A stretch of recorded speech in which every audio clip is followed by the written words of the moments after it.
Ketemu kembali dengan Kang Wiknyo Cipta ya. Kita membahas tentang sabotase diri atau yang sering dikenal dengan mental block. Apa itu arti sabotase diri? Yaitu program pikiran yang menghambat Anda untuk tumbuh, untuk jadi sukses. Ini yang menghalangi Anda sebenarnya. Kadang-kadang kalau Anda sudah sukses, Anda pun akan ditarik kembali ke pola yang lama. Mengapa harus memahami sabotase diri ini penting? Karena ini akan menarik Anda kembali setelah Anda sukses. Jadi tidak menginginkan Anda untuk maju. Dan seringnya adalah membuat Anda malas untuk berjuang. Jadi sebelum sukses pun dia itu menghambat, apalagi setelah sukses sedikit itu dia akan menarik kita kembali. Nah, jenis-jenis sabotase diri itu ada beberapa ya, ada 5. Kita akan bahas di sini ada 5 hal. Yang pertama adalah program sebagai hakim. Nah, itu mengkritik Anda terus-menerus pada saat itu terjadi pada saat Anda waktu kecil dulu. Itu berasal dari orang tua kita yang sering mengkritik kita saat kita mau melakukan sesuatu ya. Jangan naik kursi, nanti jatuh gitu. Jadi kritikan-kritikan itu akan terus-menerus terngiang-ngiang dalam kepala kita. Jadi akhirnya kita takut salah, karena kalau kita salah kita akan dikritik.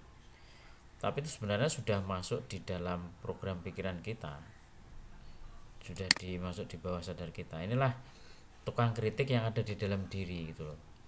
Salah satu program ini terbentuk adalah pada saat kita waktu masih kecil ya, antara umur 2 tahun sampai 7 tahun. Ini kalau program itu sudah tertanam kuat di dalam diri kita, kita seringkali terus-menerus mengkritik diri kita sendiri gitu. Nah, cara untuk menghilangkan ini diantaranya adalah pertama memahaminya bahwa kritik ini sebenarnya bukan diri saya yang sebenarnya, tapi ini adalah program waktu pengasuhan saya waktu masih kecil gitu.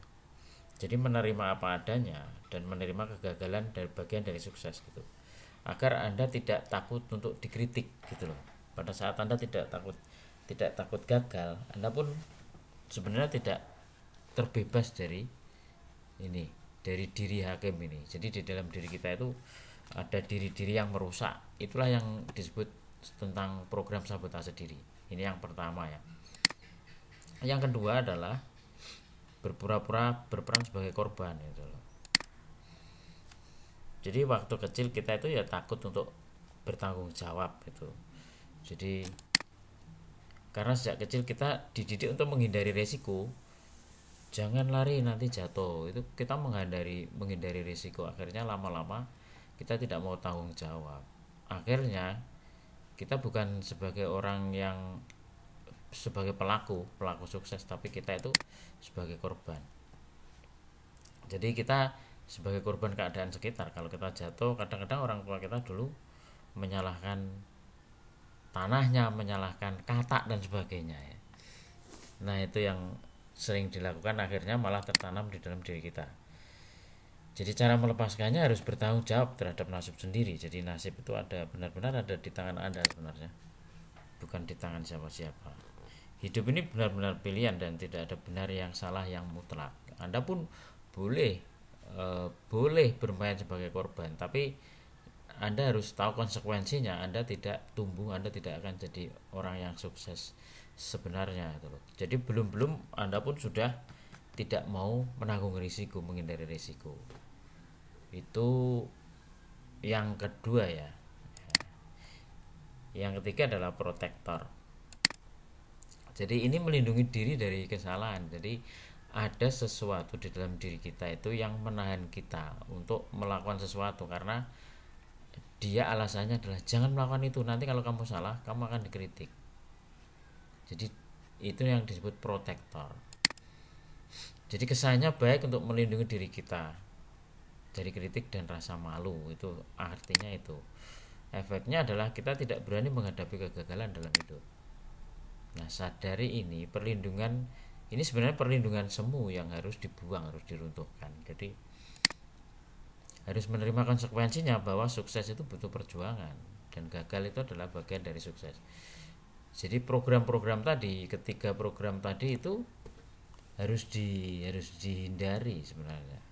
Kadang-kadang harus diterak gitu aja, just do it gitu, lakukan saja, walaupun itu untuk apa ya, tidak untuk melindungi diri kita. Jadi kalau kita terlalu terlalu banyak melindungi diri, itu akhirnya kita tidak berani melakukan apa-apa. Itu yang ketiga ya, seolah-olah ada protektor, ada yang melindungi kita, tapi itu dari perasaan, itu perlindungan semu sebenarnya. Itulah yang disebut sabotase diri atau jebakan pikiran sebenarnya.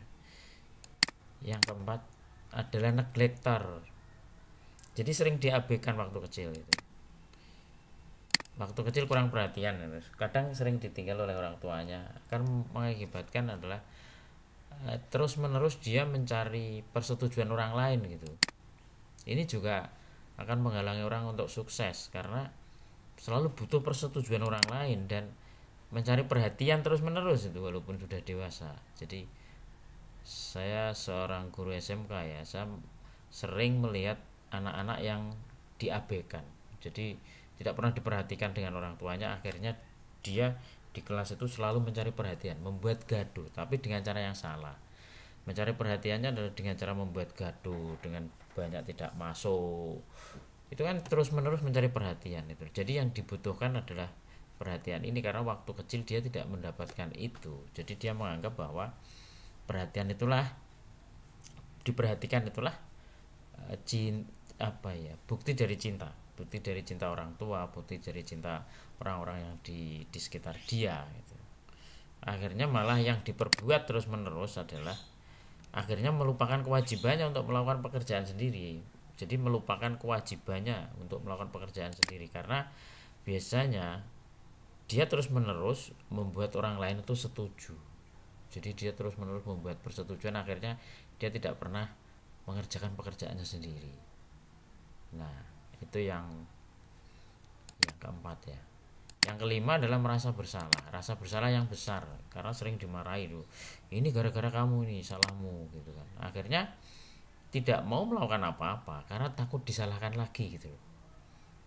Jadi apa-apa itu digagalkan gitu loh. Kalau mau melakukan ini, nanti kalau gagal gimana? Karena sering dimarahi itu, nanti rasa bersalahnya lagi, kalau kritik dan disalahkan, rasa malu dan sebagainya, dia merasa bersalah gitu, dia nggak mau melakukan itu lagi.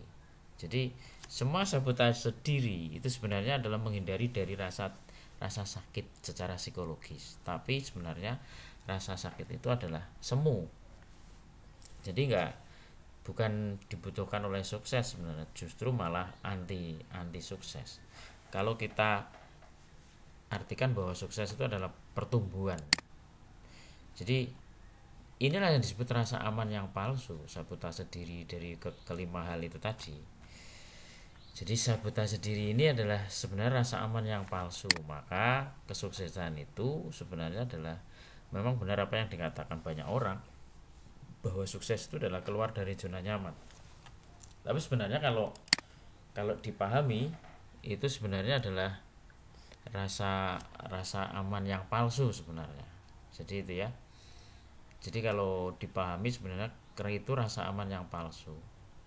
Jadi pada saat Anda memahami ini, Anda sadar bahwa ini adalah rasa nyaman yang palsu atau semu. Sebenarnya tidak perlu Anda terus menerus perhatikan. Maka paling tidak ada 5 hal yang penting yang selalu membuat diri Anda itu mental, atau kalau sudah sukses Anda dibuat balik lagi gitu. Karena sekali lagi itu semua dulu adalah pola asuh Anda ya, waktu kecil. Secara tidak sengaja orang tua Anda menanamkan itu terus menerus di dalam pikiran Anda pada saat masih kecil. Jadi pada saat kalau Anda memahami ini dan membuat hal ini penting, Anda bisa terus menerus mensubscribe channel ini dan mengikuti saya di YouTube. Terima kasih, semoga Anda tercerahkan dan semoga